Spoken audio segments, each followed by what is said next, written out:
Last night was another late night out in the shop, working on videos. My upload was really late, so me and Scrappy slept in a little bit this morning. We got quite a bit of snow last night and it's pretty cold. So I got the fire going in the pellet stove downstairs and went out to start the Suburban and let it warm up. I got a text message late last night from Tommy saying that he and Allison were going to fly home early and they would be at the airport around 1 o'clock. Well, I've still got snow to push. I did clear the driveway a little bit last night, but it's already blown shut again today. So I went out in the shop, turned the heat on, turned the lights on, let the tractor warm up, and took the dogs for a little walk out back to check out the snow drifts. They had been calling for 6 or 8 inches of snow, and I think we got maybe 4.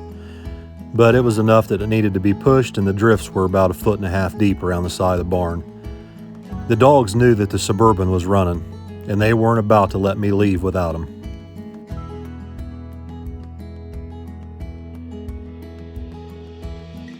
The roads weren't too bad, a little slushy in spots, a few little drifts, but overall, completely passable.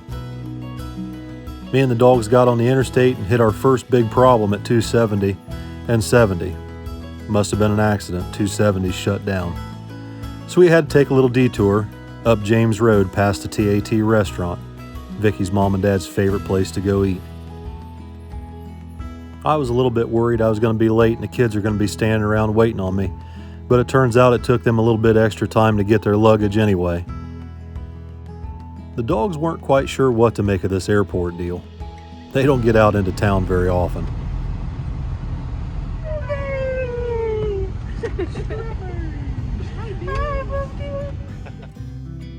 Once I picked the kids up at the airport, I took them back to their house, dropped them off, and went straight back to the house to get busy pushing snow in the driveway. I have to keep this driveway open so the UPS and FedEx and all these guys can get in to make deliveries, because Billy's stuff is still dropped off at our house when he orders parts or merchandise. The cab on this John Deere sure does make it nice for pushing snow. I bought this tractor new, knowing that I'd be pushing snow with it for a living in the wintertime. And although I'm not pushing snow for a living anymore, it sure is nice to have it to clear my own driveway and to help family and friends when they need it. The box scraper on the back makes it really nice to drag snow away from parked cars or garage doors and things like that. I'll drag snow behind the tractor and push snow in front of the tractor. Then I just raise up the box scraper back over the pile and shove it forward with the rest of the snow. If you're careful and you're efficient with the tractor, you can move a lot of snow really fast with this thing. After I got done out front, I went out back and started shoving all those drifts down to the bottom corner of the lot. That way, as the snow melts, the water runs right down into the creek, and any stone that's mixed up in the snow will be laying on top of the stone that's already down there, and I can just regrade it back out after the snow melts. I was just about done pushing snow out behind the barn when Kenny Powers shows up, and God bless his heart, I didn't even have to ask. He grabbed a snow shovel and went straight to the sidewalk and cleared the sidewalk for Vicky. Now, once we got our chores done, boys will be boys, right? So me and Kenny decided now might be a good time to get some of these monster trucks out and run them through the snow a little bit.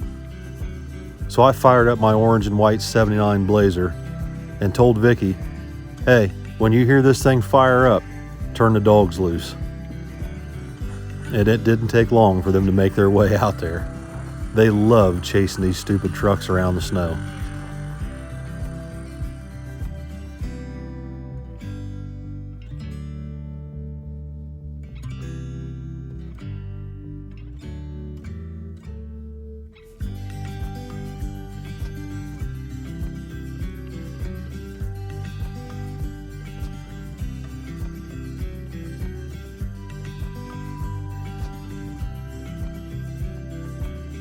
I ran about 3/4 of a tank of fuel through that 79 Blazer, and Kenny's hands were cold and my feet were wet.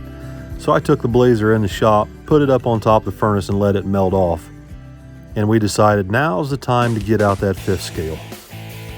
Now my nitro-powered monster trucks are only 8th scale, which is still pretty big, but nothing compared to this 5th scale Losi 5T 2.0. This thing is massive, and instead of running on glow fuel, it runs on 93 octane pump gas mixed with 2-cycle oil. It basically has a big weed eater engine in it, and this thing goes through the snow like crazy.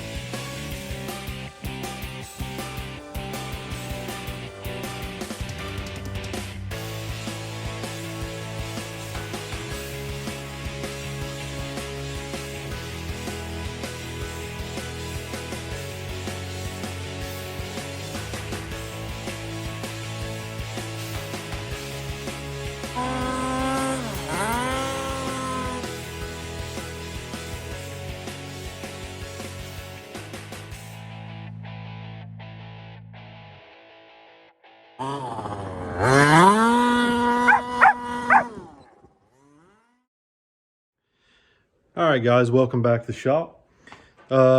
We had dinner tonight, and Tommy and Allison came over and had dinner with us for a little while. That was really nice. The dogs always love beef and noodle nights because they always get beef scraps before, and then they're like pre-rinse for the the bowls afterwards. So anyway, Tommy come out tonight and saw his truck for the first time in quite a while, and I don't know that the truck's going to get worked on anytime soon. I think, you know, they're pretty busy. Tommy's pretty busy helping Billy film at the shop with the Nova build, and then Allison's Dart is being worked on at her mom and dad's house. So they've got a lot going on, and although the truck is here, it's probably going to sit on the back burner for a while. But that's not going to stop me from going ahead and getting this engine repaired, because I don't want to see the engine sit around in pieces and have parts lost and things like that. So we did get a crankshaft. Someone was very nice nice enough to send us a crankshaft. It's a Lenati forged steel crankshaft, 3875 stroke, and 400 main journal. I'm not going to say their name on video, but I want to say thank you guys very much. I sent you an email, and I'd like to send you guys a thank you letter and a care package as a way to say thank you. So if you're watching this video, which I'm sure you probably are, check your emails, because I sent you an email back. So tomorrow I plan to load up Tommy's new crankshaft and Tommy's old connecting rods and pistons and take them up to Uncle Bob and drop them off. Because I took the block up there the other day, which you probably saw in one of my earlier videos, and dropped it off and had Bob check the bores to see if it would clean up at 30 over, if we can leave it 30 over. And Bob contacted me a couple days ago and said it looks like it's going to be okay. So that means as long as these pistons check out, and they should, they look pretty good, but as long as the pistons check okay, we can go ahead and reuse his old pistons. So that's a big plus. So anyway, I'm going to take this brand new Lenati crank and Tommy's pistons and rods, and I'll probably take the cylinder heads up there too, drop them off, and have Bob just check them, resurface them a little bit and clean them up. And my goal is to just get this process in motion, and I still need to go ahead and find a camshaft manufacturer that'll custom grind a good camshaft for it. So that's what's going on with Tommy's truck for right now. Vicky's truck, my brother's got the gas tank. He's trying to get the gas tank cleaned out. Tomorrow's Tuesday, so that means I should have a new sending unit and pickup for the tank for Vicky's 64 C10. Mark said he should have that in by Tuesday. So with a little bit of luck, I'm hoping that by tomorrow or Wednesday, maybe we can go ahead and put the gas tank back together, put it back in the truck, and get the truck running with fresh fuel in its own fuel tank and not this 2-gallon can out here on the frame. I do want to say thank you to everybody who reached out and gave the answer that I needed on that cross shaft. I had a lot of people message and text and call and email. So it sounds like the The cross shaft's definitely going to work. I just need to get a cross shaft pivot ball to screw into the block. So that's a good sign. And I've had a number of people say the engine mounts will work, and I'm not so sure. I think maybe the frame mounts, but I'll definitely have to get engine mounts that bolt to the engine. I'm not sure I've got that figured out yet, but I'm going to look into that shortly, next day or two. This truck's already got a nice new radiator in it. It's not out of this truck. It was out of someone else's truck. The original radiator was still in this truck, and it was rotted, something terrible. So the guy that I bought it from put this radiator in it. And it's a heavy duty, looks like 2 or 3 core radiator, so it should be fine for a V8. It does have a transmission cooler in the bottom of the tank, so that's a good sign.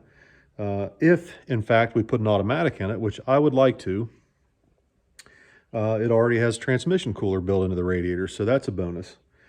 Somebody mentioned the other day in the comments that somehow the stock 3-speed on the column shifter can be hooked up and used to shift an automatic. I don't know if that's true. That would be wonderful if it is true. So that's the next thing I'm going to hit you guys up for in the comments. If there's somebody out there that knows how to make the original 3-speed shifter linkage somehow shift a turbo 350 or a 400 or maybe a 4L80E, that would be wonderful, because eventually I definitely would like to put a 4L80E in this thing so that we can still use it as a truck and tow if we need to. And I'd like to have overdrive, because I would very much like to take this thing on trips down into West Virginia and Kentucky, and I would really enjoy that. When we were down at Gina Rose's the other day down in Prestonsburg, I got to view some really beautiful areas of Kentucky down there around that area, Paintsville and Prestonsburg, and I would really like to be able to go down there with this truck and cruise around a little bit with Vicky. So that's going to be about it for today, guys, because there wasn't a whole lot of exciting things happening today with the snow and the conditions outside. Didn't really want to go out any more than I had to. I did go get the kids at the airport, but I really hate driving the cars in the salt. I'll probably go take that stuff up to Uncle Bob tomorrow. And I think I'm going to take Bob to lunch. I'm going to go up in the morning and see Bob and take some video up at the machine shop and have him show me the block. And we're going to unbox this crankshaft and have Bob take a look at the pistons real quick. And then I think Bob and I is going to go have some lunch. And after that, I'll probably be back here at the shop. Although I do need to go see Mark tomorrow at A1 and see if my pickup and sending unit came in for Vicky's 64 C10 gas tank. My brother, Jeremy, hopefully is watching this video. I'll text you here in a little bit. But if we can possibly get that gas tank cleaned and get it over here at the shop tomorrow so that we can start working on that, that would be wonderful. Because I really want to get that gas tank put back in and get rid of this gas can out here on the frame rail. I look forward to that very much. Another thing I want to tackle here pretty soon, and I may do it tomorrow, is I want to take this dash apart. The original dash, none of the dash lights work in it for some reason, and it could be the headlight switch. I've put a little bit of WD-40 down the headlight switch and worked the switch back and forth for the dimmer on the dash lights, and so far I haven't even got the dash lights to even flicker. So I'm not sure what's going on there. It may be a bad connection on the back of the dash. It may be that it needs new bulbs. It may most likely be the headlight switch. And I'm going to try and talk Miss Vicky into going for a little ride Saturday down to Restoration World in Dayton so we can go do a little shopping for some parts. But we're going to try and go down Saturday and take a look and see what all they have in stock and what's available. I do want to get carpet, and I also need to get this seat dropped off to the upholstery shop this week. That's another thing I got to get done. So I've got a lot to do this week once this snow gets out of here. Just have to wait for this stuff to melt off and the roads get a little bit better. So that's going to be about it for today, guys. Thank you all for watching. Thank you for liking, sharing, subscribing, commenting. Vicki and I greatly appreciate it. I'll see you all tomorrow.